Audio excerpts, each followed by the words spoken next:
Criss Angel was worth over $50 million. He sold out Vegas for a decade. He dated supermodels and lived in a mansion. Then everything collapsed in the most devastating way possible. His son was diagnosed with leukemia at 20 months old. The cancer came back. His marriages destroyed, his fortune gone, his career dead. And now at 56, Criss Angel is facing a health crisis of his own that he's kept hidden from the public. What happened to the man who seemed invincible is so tragic, so heartbreaking, that you won't believe it's real. Subscribe now, because what we're about to reveal will shock you. The rise was incredible, but the fall? The fall destroyed everything. This is what really happened to Criss Angel, and it's worse than anyone knows. Criss Angel was born Christopher Nicholas Sarantakos in New York in 1967. From age 7, when his aunt showed him a card trick, he was obsessed with magic. While other kids played outside, Christopher practiced card tricks for hours daily. By his teens, he performed at restaurants around New York, building skills and reputation. But Criss didn't want to be just another magician. He moved to Las Vegas in the late 90s with basically nothing, sleeping in his car some nights, working toward a vision everyone said was impossible. He wanted to combine street magic, dangerous stunts, and theatrical production in ways never done before. He created the mind freak persona, a darker, edgier approach to magic. The breakthrough came in 2005 when A&E launched Mind Freak. The show was revolutionary. Criss performing levitations in crowded streets, walking on water at hotel pools, being buried alive and escaping. The camera work was dynamic. The music was rock and hip-hop. The aesthetic targeted younger demographics that traditional magic had failed to reach. Mind Freak became a massive hit. 6 seasons, 94 episodes, ratings that exceeded expectations. Criss became a household name practically overnight. He won Magician of the Year. He influenced an entire generation of performers. In 2008, he launched Criss Angel Believe at the Luxor, a partnership with Cirque du Soleil that represented the pinnacle of his success. The production cost tens of millions. The theater was built specifically for his show. Believe sold out consistently for years, becoming a must-see Vegas attraction. Criss was making millions annually just from the residency, not counting television, merchandise, and endorsements. His net worth exceeded $50 million. He lived in a massive mansion, owned luxury vehicles, dated models, and celebrities including Holly Madison. He lived the ultimate Vegas lifestyle: money, fame, beautiful women, and seemingly unlimited potential. By 2010, Criss Angel seemed unstoppable. He had conquered television and Vegas. He was planning international expansion. Other magicians studied his techniques. He had accomplished everything he dreamed of as a kid in New York. He had revolutionized magic and become the most famous magician in the world. The future looked limitless. But while his career thrived, his personal life was falling apart in ways cameras never captured. The cracks were forming that would destroy everything, and the tragedy coming would make all his professional success feel meaningless. Criss Angel married Joanne Winkhart in 2002, long before he became famous. She was there during the struggling years when he was trying to make it in Las Vegas, working small venues and dreaming bigger. Joanne supported him through uncertainty and financial struggles. She believed in him when the industry didn't. She was there for the rejections and years of grinding without recognition. Their relationship was built when Criss was hungry and humble, before fame changed everything about his life and personality. But when Mind Freak launched in 2005 and Criss became famous overnight,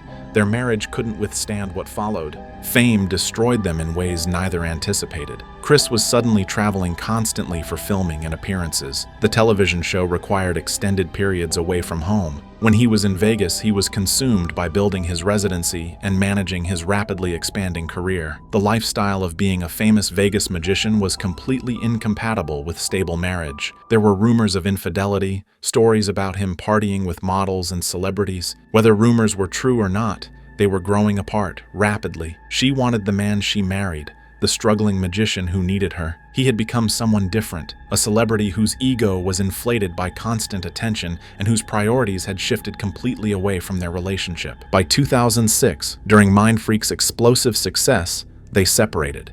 The divorce was finalized quickly and quietly. There were no children, which simplified the process. Settlement details were kept private. Criss appeared to move on immediately, continuing to date models and actresses seemingly unbothered. But the pattern was already establishing. Criss Angel could conquer stages, but couldn't maintain intimate relationships. In 2008, Criss began a highly publicized relationship with Holly Madison, famous for being Hugh Hefner's girlfriend. They got engaged but broke up in 2009 amid rumors about his behavior and inability to commit. After Holly, Criss had a series of short relationships with models, building a reputation as a player. Every relationship followed the same pattern: initial excitement followed by quick deterioration. Around 2011, Criss met Sandra Gonzalez. She wasn't from entertainment industry and seemed more grounded.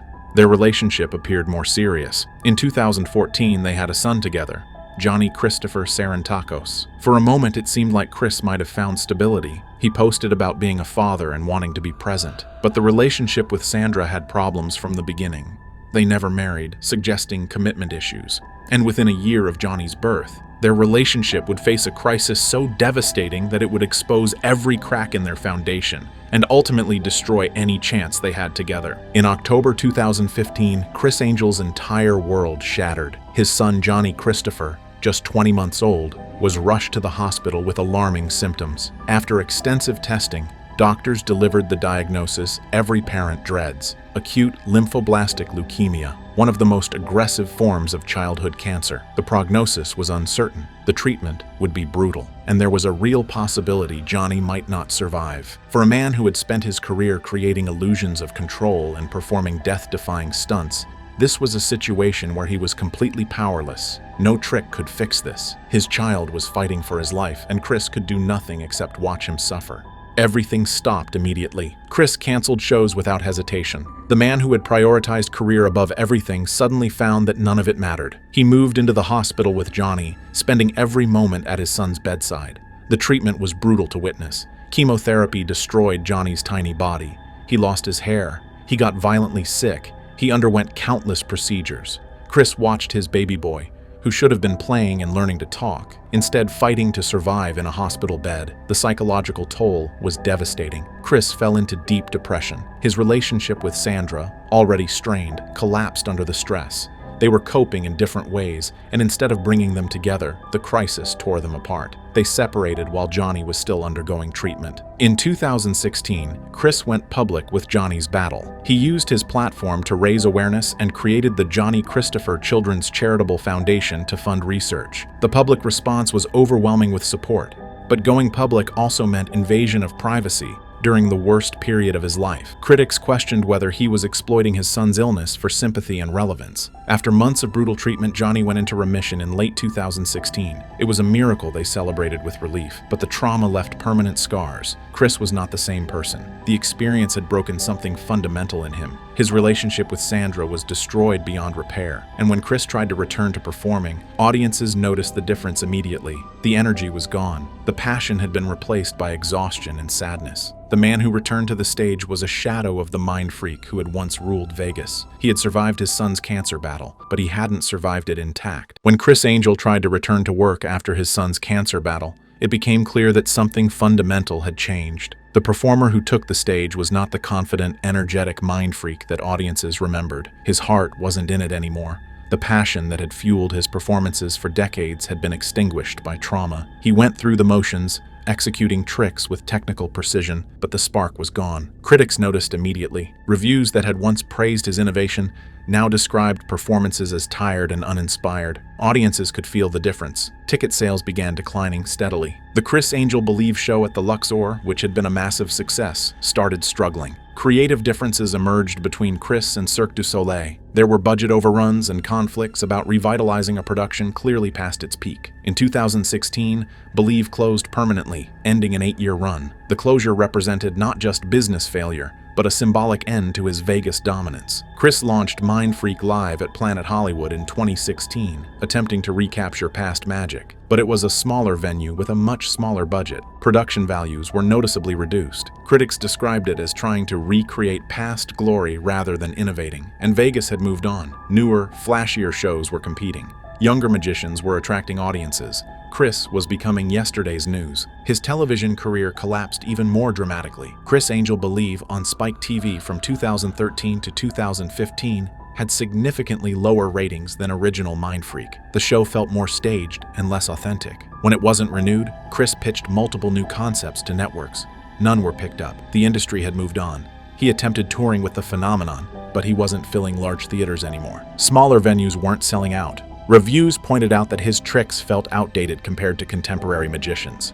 His social media presence became increasingly desperate. He posted videos to Instagram and YouTube, but engagement was low. Comment sections were often cruel, mocking his attempts to stay relevant. Younger audiences discovering him didn't understand what made him special. His older fans had moved on. Criss was caught in the worst position, too old to appeal to young audiences, too irrelevant to maintain loyalty of his original fan base. By 2018, it was undeniable that the Criss Angel era was over. He was still performing, still working, but no longer a star. He had become a cautionary tale about how quickly fame disappears and how difficult it is to maintain relevance in entertainment. Criss Angel's relationship with Shaunyl Benson began around 2011 while he was still involved with Sandra Gonzalez. Shaunyl was an Australian singer and actress who moved in the same entertainment circles. Their relationship started under questionable circumstances, with allegations of overlap between his relationship with Sandra and his new involvement with Shaunyl. This complicated beginning would set the tone for everything that followed.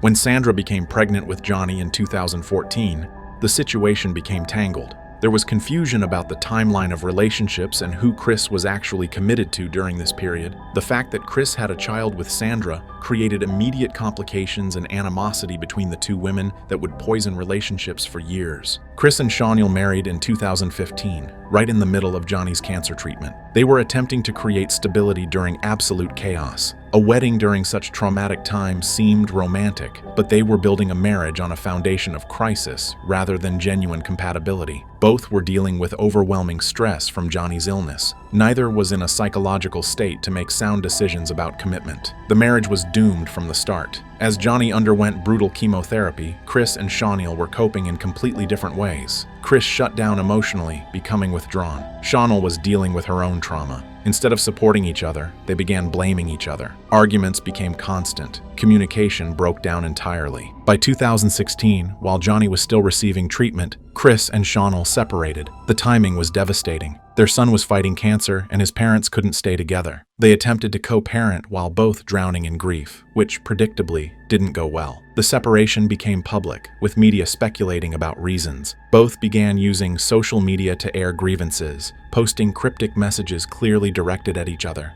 The custody battle that followed was bitter. Both wanted primary custody. Mediation attempts failed. Legal fees mounted, adding financial stress to emotional devastation. In 2019, Criss and Shaunyl briefly reconciled, trying to make it work for Johnny's sake. But reconciliation couldn't fix problems never properly addressed. The same patterns emerged immediately. Within months, they separated again permanently. Shaunyl filed for divorce in 2020. The proceedings dragged on with continued disputes about custody, financial support, and decision-making regarding Johnny's ongoing medical care. Their current co-parenting situation remains toxic. They continue having disagreements about parenting decisions. Both occasionally post on social media in ways designed to paint the other negatively. Johnny, now 10 years old, is caught in the middle of parents who can't cooperate. The second marriage disaster was complete. At the peak of his career, Criss Angel's net worth was estimated at over $50 million. Today, that fortune has largely disappeared, with estimates placing his current net worth under $10 million. The massive wealth loss over just one decade resulted from multiple devastating factors that compounded into financial disaster. Failed business ventures drained millions. He invested heavily in a production company with enormous overhead costs. He bankrolled shows that flopped commercially. Merchandise lines didn't sell as projected. A restaurant partnership failed. Real estate investments collapsed during the Vegas market crash. Each failure extracted millions from his fortune. The cost of his Las Vegas shows was particularly devastating. Criss personally invested millions into productions, believing they would generate returns for years. When Believe closed at the Luxor, he lost enormous amounts on contractual obligations and buyouts. Equipment and technology he'd purchased became worthless. Warehouses full of unused props and elaborate sets represented millions in sunk costs. The medical expenses from Johnny's cancer treatment were astronomical even with insurance. Experimental treatments not covered by insurance. Travel to specialists around the country.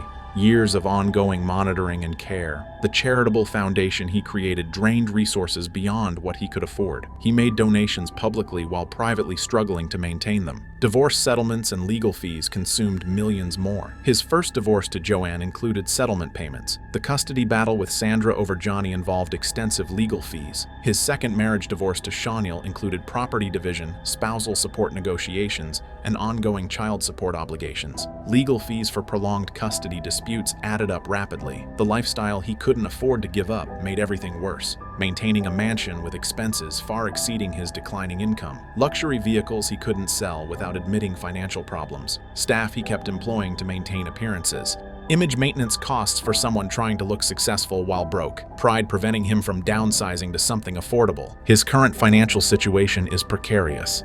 He's been reduced to smaller Vegas shows that pay a fraction of what Believe generated. He takes any work available, corporate gigs, private parties, appearances at events he would have turned down during his peak. There are rumors he's been selling memorabilia and equipment from his career. He's taking endorsement deals that seem desperate. The mansion is likely mortgaged heavily. The lifestyle that once symbolized his success now represents the financial prison he's trapped in. He can't afford to maintain it, but he can't afford to admit he can't afford it. At 56, Criss Angel is essentially broke despite decades of success, living proof that fame and fortune can disappear faster than they arrived. In 2019, the nightmare that Criss Angel thought was over returned with devastating force. Johnny had been in remission for 3 years. They had celebrated beating cancer. Life was slowly returning to something resembling normal. Johnny was growing, playing, attending school. The constant fear was beginning to fade. Then routine testing showed something alarming. The acute lymphoblastic leukemia had returned. The cancer was back, and this time it was more aggressive than before. The prognosis was more uncertain. The treatment would be even more brutal. Everything they had survived once, they would have to survive again. And this time, Criss didn't know if he could endure it. Criss Angel completely broke down when he received the news. The hope they had carefully rebuilt over 3 years shattered instantly. He made public posts showing his devastation, unable to maintain the composed facade he'd tried to present. The fear of losing his son became overwhelming and all-consuming. Every other problem in his life, the career decline, the financial struggles, the failed relationships, all of it became completely meaningless in the face of this reality. Johnny had to go through treatment again, and this round was even more brutal than the first. Johnny was older now, more aware of what was happening to him, more conscious of his own suffering. The psychological trauma, alongside the physical agony, was heartbreaking to witness. The financial strain was even greater the second time. Medical bills piled up while Criss's income had declined significantly since the first battle. His Las Vegas shows weren't generating the revenue they once did. He was taking any work available to pay for treatment and maintain some financial stability. The relationship with Shaniel came under renewed strain. They were trying to co-parent through another cancer crisis, but their toxic dynamic made everything harder. Both parents were barely functioning, drowning in fear and exhaustion. Criss used social media extensively to share updates about Johnny's journey, raising awareness and money for pediatric cancer research through his foundation. But critics questioned whether he was oversharing, exploiting his son's illness to keep himself relevant and generate sympathy. The line between advocacy and exploitation became blurred. After more brutal treatment, Johnny went into remission again. But the victory felt hollow because they now knew remission didn't mean the cancer was gone forever. It could come back again. They live with constant fear and uncertainty. Every test, every doctor visit, every symptom triggers panic. Johnny's childhood has been stolen by illness. He's missed years of normal development, school, friendships, and experiences. Other children are sometimes afraid of him or don't understand what he's been through. The psychological impact on Johnny will last his entire life, and Criss carries guilt that he can't protect his son from this suffering, that despite all his money and fame and connections, he's powerless against the disease destroying his child's life. While Criss Angel has been publicly focused on his son's cancer battle, he's been hiding his own serious health problems that have accumulated over years of extreme performing and overwhelming stress. The physical toll of decades performing dangerous stunts has left lasting damage. Back problems from countless performances involving physical strain and impacts. Shoulder injuries from suspension tricks and aerial stunts. Joint issues throughout his body from years of contortions and uncomfortable positions. He never properly recovered from these injuries because he kept performing through pain, prioritizing shows over healing. Now at 56, his body is breaking down in ways he can no longer ignore or hide. The mental health collapse has been even more devastating than the physical damage. Depression from watching his son fight cancer twice has left him barely functional at times. Anxiety about Johnny's cancer returning consumes him constantly. He wakes up terrified, goes to sleep terrified,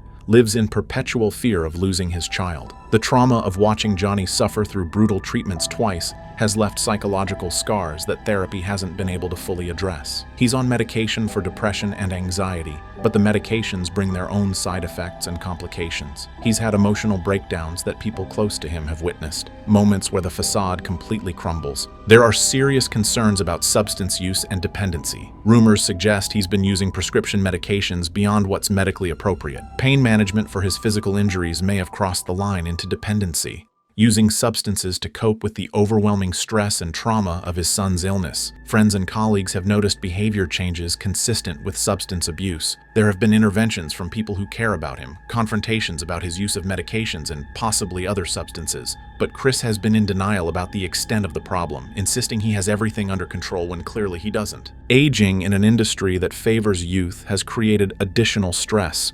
At 56, he's trying to perform tricks designed for someone 30 years old. His body simply cannot do what it once could. He's sustaining injuries more frequently. Recovery takes much longer than it used to. He's facing the reality that his performing career has a rapidly approaching expiration date. The weight of everything has become unbearable. Carrying trauma from Johnny's illness, financial stress that never stops, failed relationships and custody battles, career decline and irrelevance, physical health problems mounting, mental health deteriorating, possible substance dependency, all of it compounding into a crisis that Criss is barely surviving. He has no real support system. He's isolated by his own choices and circumstances. At 56, Criss Angel is not just watching his son fight for life, he's fighting for his own survival in ways the public doesn't see.